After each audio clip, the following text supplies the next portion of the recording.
माध्यमिक शिक्षा को लेकर के सरकार की तरफ से कुछ बड़े निर्णय लिए गए हैं। हालांकि उस शिक्षा में भी कई सारे निर्णय लिए गए हैं और हमसे बातचीत करने के लिए खुद इस समय डिप्टी सीएम दिनेश शर्मा जी हैं, जिन्होंने कल भी वीडियो कॉन्फ्रेंसिंग की थी और आज भी इनकी वीडियो कॉन्फ्रेंसिंग चल रही है और आप देख रहे हैं कि पूरे अपने स्टाफ के साथ में यहाँ पर इसमें वीडियो कॉन्फ्रेंसिंग में ही थे। हम इनसे बातचीत करते हैं कि सर ने किस तरह के निर्णय। जहां तक कुछ शिक्षा का प्रश्न है, आज जो हमारी वीडियो कॉन्फ्रेंसिंग हुई है उसमें हमने निर्णय किया है कि जो परीक्षाएं चलें उन परीक्षाओं के साथ साथ इवैल्यूएशन का भी काम चले। सुझाव के तौर पर यह दिया गया था कि परीक्षाएं जो हैं उनमें क्वेश्चन कम आए और तो कुछ विश्वविद्यालयों ने कहा कि कम क्वेश्चन के साथ कर सकते हैं।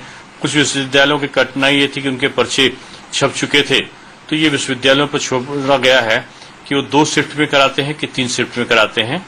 हमारी कोशिश यही होगी कि 2-3 शिफ्टों में परीक्षाएं कराई जाएं।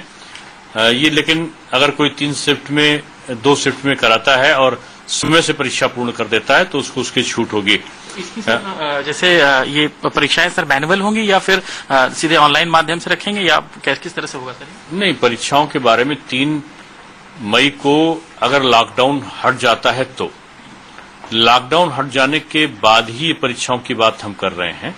लॉकडाउन अगर हट जाता है तो 15 मई के आसपास, 15 मई के बाद ये परीक्षाएं कराने के लिए अधिकृत होंगे विश्वविद्यालय। कुछ विश्वविद्यालय चाहते हैं कि वो पहले भी कर सकते हैं, तो अगर लॉकडाउन हट जाता है और पहले वो करा सकते हैं तो वो पहले भी करा सकते हैं। कुछ विश्वविद्यालयों ने ये रखा था कि सेंट्रलाइज इवैल्यूएशन की व्यवस्था है, तो सेंट्रलाइज इवैल्यूएशन की जगह वो डिसेंट्रलाइज इवैल्यूएशन की मांग कर रहे थे। तो परीक्षा फल जल्दी निकले इसलिए केवल इस वर्ष के लिए ये उनको छूट दी गई है कि वो डिसेंट्रलाइज इवैल्यूएशन भी अगर कराना चाहें तो विश्वविद्यालय के कुलपति पर निर्भर करेगा कि वो डिसेंट्रलाइज इवैल्यूएशन करा ले। फाइनल ईयर का जो रिजल्ट है, वो जो लोग अंतिम वर्ष के छात्र विद्यार्थी बैठे हैं परीक्षा में, उनका इस प्रकार से स्कीम को, जो परीक्षा का सूची है उसको तैयार की जाए कि जो अंतिम वर्ष का विद्यार्थी है उसकी परीक्षा पहले हो और रिजल्ट पहले निकले, यानी जून तक रिजल्ट निकले और जुलाई में हमारे एडमिशन पूरे हो। ये हमारा लक्ष्य है कि सत्र का नियमितीकरण रहे।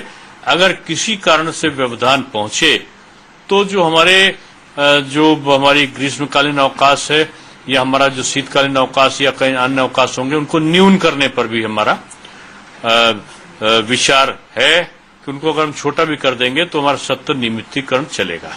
सर, माध्यमिक में भी क्या ग्रीष्मकालीन अवकाश को न्यून किया जाएगा, ऐसा कुछ? नहीं, माध्यमिक में तुम्हारी परीक्षाएं हो ही चुकी हैं, तो माध्यमिक में हमारी जब ग्रीष्मकालीन परीक्षाएं हो चुकी हैं तो जो बच्चों का सत्र अभी हम शुरू कर रहे हैं ऑनलाइन को हमने शुरू ही कर दिया है, तो इसलिए अगर आवश्यकता पड़ी तो न्यून किया जा सकता है। लॉकडाउन पे निर्भर करेगा। सर, इसमें कुछ ऐप वगैरह दे रहे हैं कि इस ऐप को बच्चे डाउनलोड करें या कैसे, मतलब वो ऑनलाइन? देखिए, जो स्कूल के एनसीईआरटी का दीक्षा पोर्टल ऑलरेडी अपलोड है और उसके आधार पर पढ़ाया जा सकता है। इसके अलावा कई और शिक्षा के चैनल में इस प्रकार की व्यवस्था है ऑनलाइन टीचिंग की, तो उसकी सहायता वो लोग ले सकते हैं। इस बार sir 7th, 9th and 11th के बच्चों को पास किया गया है, इवन 10th और 12th के रिजल्ट का लोग इंतजार कर रहे हैं।